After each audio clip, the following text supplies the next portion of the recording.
Is this all for me? Yes. Oh, wow. Whoever got me that. Wow, thank you. I'll take it.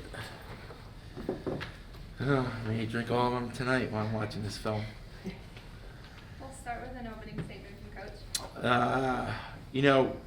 Coming out of the Christmas break, first game, I saw a lot of good basketball, and I saw a lot of good things here tonight about my team.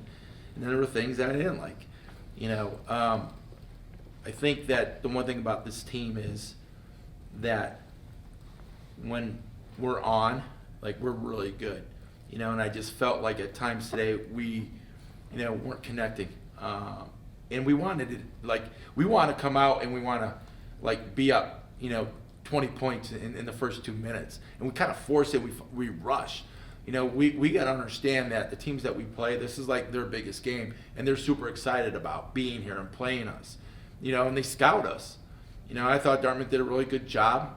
They contained us on ball screens for the most part. And so we got to just let the game come to us. And I thought at times we forced it, obviously, with 21 turnovers.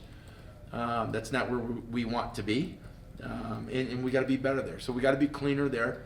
And then I thought at times our execution wasn't as clean as it has been in the past. So I think those two things, and we're getting out rebounded by 2 in the first half. Thankfully, in the second half, we out rebounded them and we played better. But we held them to 8 points in the second period and 10, in the third. And that was, kind of the difference in the ball game right there. That's where we, grew our separation. But as far as, our players, Sam having 20 and 10, she does what she normally does. I thought Bernaya was really good here today. She had multiple and ones, but, to have 17 points and 7 assists was big. And I thought McKenna was great coming in off the bench with 15 and 5. And so I think those guys did a really nice job for us tonight. Destiny was 4 for 6 from the field as well, with 9 points and 4 assists. But we got to just take care of the basketball, and I thought at times today, we were just a little bit off. And, against, a good team, you don't survive these games, with having 21 turnovers, especially against a team that, doesn't press. And you could say that, well, they're in a 1-2-2. Yeah, I understand that. All right, but that wasn't really a press. Questions? Go ahead, Doug. First off, happy birthday. Thank you. Appreciate that. The last time you coached on your birthday was your first season here. It was, I think, an 18-point loss against Drexel. Mm-hmm. So I just thought it was kind of funny to see. I think your team finished off non-conference play 6-8 that season. You better fact check that, but go ahead. That is fact check. 6-8 this season. Drexel? 65-47 loss against Drexel. Okay, where's the positive in all this? We're going somewhere where it's positive? The funny thing is, 6 years later, you're 10-3, looking to win your second straight Atlantic 10 conference title. But obviously, we're not there yet. I guess in general, how have you seen your coaching style and just everything progress in those 6 years? Yeah, I mean, I can't sit here and say I'm a little bit more patient, because that's not the truth. Here's my expectations. My expectations have changed, and I just told my players that, I'm not going to change. I'm not going to change, and they're going to hear the constructive criticism, from me because, I believe that they could do great things. And if I don't give them my constructive criticism, then I'm cheating them, and the difference is, maybe early in, my first couple of years, we just didn't have the talent, and so maybe my expectations weren't as high as they are now, so I think there, and the second part would be, my relationships with our players, and it's something that is the foundation of our culture, and I'm sure you guys probably, if you want to, look on Twitter, there were a lot of nice things said about me from my players. The one thing that I know that I could, do tonight is I could sleep really well. When your players are saying that they love you, okay, that means more than anything to me. That means that I was able to, have a connection with them. And so, to me, that's the most important thing. It's yes, basketball is important, but developing those relationships with my players is the most important thing. Has everything you guys have been through just make a first quarter like that just sort of not even faze you? Because it seemed like they were just really not bothered and kind of kick things into Yeah, I gear. mean, I knew at some point in time we were going to take over. I mean, Right. you know, we weren't playing well, you know, and that happens, you know, but you can't turn the ball over. You can't not execute and then expect to, you know, be in the lead. You know, I knew it was just a matter of time and we would get it going. And, you know, I continued to say that. And I was more frustrated with our decision making and our turnovers. You know, I'm not frustrated with missed shots. You know, it was just our decision making. I mean, we had several runouts where we had, you know, a 3-on-1, you know, and a turnover, or we had a 3-on-1, we make the pass, and then we don't, you know, shoot the layup, and we're right there, and then we pass it out, and then we miss a shot. Like, it was just things like that that were really uncharacteristic of us, you know, and so, but we'll get back at it and continue to, you know, improve. I just think it was just like a timing thing here tonight, and I see it every single day in practice. You know, I know what they're capable of doing. You know, but it was just unfortunate that we weren't able to do it in the first period as well as I know that they can. Go, Josh. McKenna had another great game, and in addition to her progression offensively, what does her energy on the court mean to the team? You know, and I said this during the locker room too. I said, you know, you look at what her production was, and that was great, but it was her communication. And I'm sure that you guys could hear her talking. You know, she defensively, she understands the game of basketball. You know, she's a really smart basketball player. You know, she understands, you know, the defensive and offensive concepts. You know, and so like bumping cutters and things of that nature. So she's ahead of the play, if you will. But she becomes the glue because she's telling everybody what's going on. You know, and so, you know, the whole idea is to have all five of them like that. You know, and we are at times, and then there's some that come in, you know, off the bench who are still learning that. You know, and those guys will get it at some point in time. You know, it just happens that the game is a little bit too fast for them right now. For McKenna, the game's not that fast because she's so smart and she picks up all, you know, the concepts on both sides of the ball. Go, Lulu. You talked how you learned a lot from the Columbia game, and I'm just kind of curious, as non-conference play wraps up, how much you'll sort of value this game, or as you head into conference play, how much you'll, I guess, look at either other games and learn from that, or just how the other conference or other teams in A10 are doing. Yeah, you know, it's, I mean, the things that we're learning, you know, ways in which defensively what we need to do. You know, against Columbia, you know, I thought we could have, you know, kind of did some things defensively just to mix things up, catch them off guard, not allow them to be comfortable, and run and execute their offense. And I felt that they were able to do that. And that hurt us. You know, so I look at that game, I'm like, okay, you know, we could have gone box and one. You know, we could have thrown some junk defense at them. You know, I just felt at that point in time we were better top to bottom. You know, and I felt that it was our system versus their, you know, and I thought that was good enough. You know, now we go back, you know, and look at it, and I'm like, oh, you know, there are some things that we could have done differently, that we will do differently, you know, in the future. So I think that helps us out. But more importantly, it's, you know, I'm able to see what we do on both sides of the ball. I'm able to see who's in and what they're doing and how they're doing it. And again, you know, by looking at that, it, you know, determines whether or not, you know, players continue to play for us or not. But it also tells me that, you know, where people are, you know, I've always said that, like, we got to develop our bench. We're trying to do that. You know, now it may not look like it right now today, you know, but I'm hopeful that we're able to play 8 to 9 players. I'm hopeful for that. So, you know, those guys are going to continue to get into practice and continue to learn. Go, Jacob. Recently, Layla's played a decent amount. Today, her minutes were a little less so. Was that more a reflection of Ange and McKenna, or something you've noticed from Layla during practice? No, I mean, you know, I'm going to play, you know, the best players who are impacting, you know, the game the most. And I thought that McKenna was really good today, you know, and so, you know, so I'm not going to, you know, second guess myself. And, you know, players earn their playing time in practice and how they approach the game. And so, you know, McKenna deserves it coming off her injury. She's been terrific. She's been terrific in practice.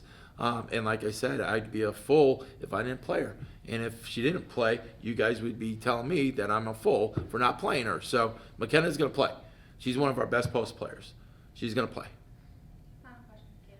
So going into conference play a little bit, St. Bonaventure, the team you play on New Year's Eve, is playing tomorrow against Buffalo. How closely are you going to be following that game?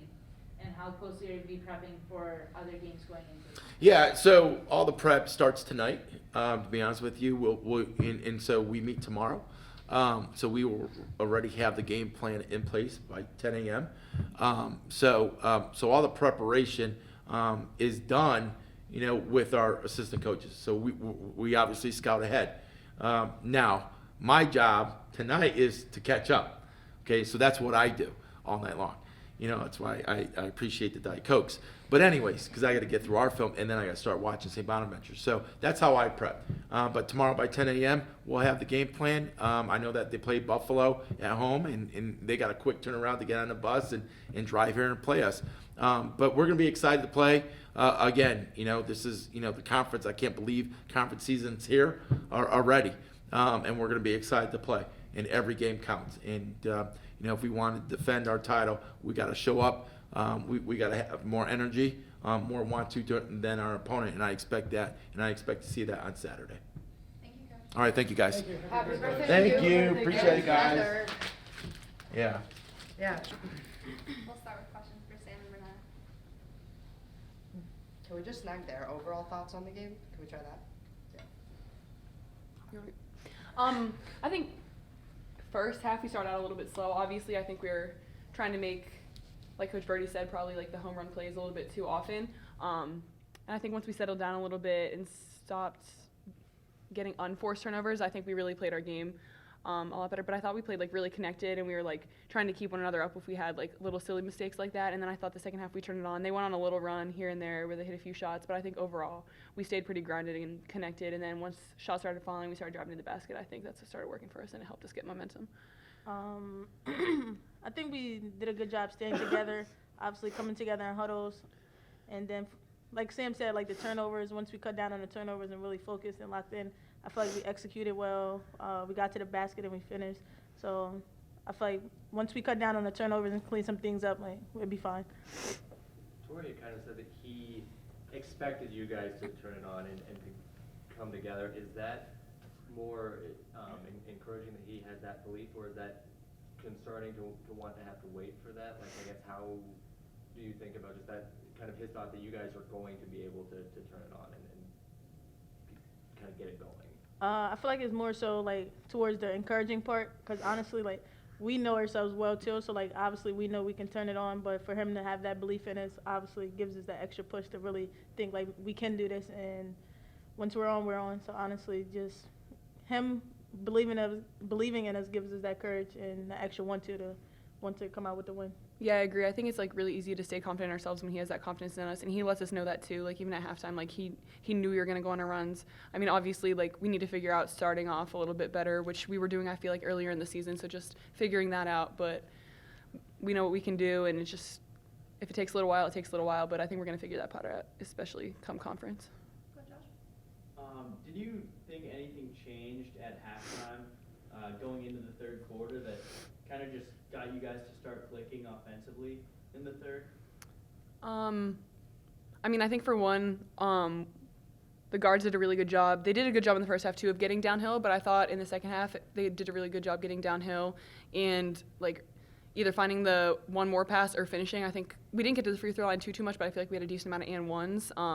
So I think that was pretty impressive in the second half. And other than that, I just feel like halftime we took to like really reset and then really get excited for one another in the second half, which not that we lacked completely in the first half, but we stepped it up. And just the 1-2, I feel like in the first half we obviously came out slow, but it all led to like the energy to focus in the 1-2. So at halftime he mentioned that to us. So I feel like in the second half we came out with a sense of urgency, obviously in a 1-2 to win the game and do what he's asking us to do. Go, Lulu. So I don't have the stats on this, so I could very much be wrong, but it feels as though sometimes you guys tend to be more aggressive on the boards when you're playing away.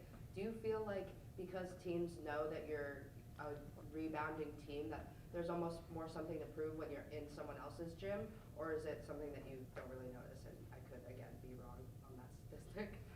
I mean, I would believe it for sure. Like, I definitely believe you. I don't think we're necessarily thinking that. I think just sometimes, like, I know I tend to do it a lot, just like turn and go for the ball instead of like boxing out. So I think like when we like lock in and focus on that, we're a lot more productive on the boards.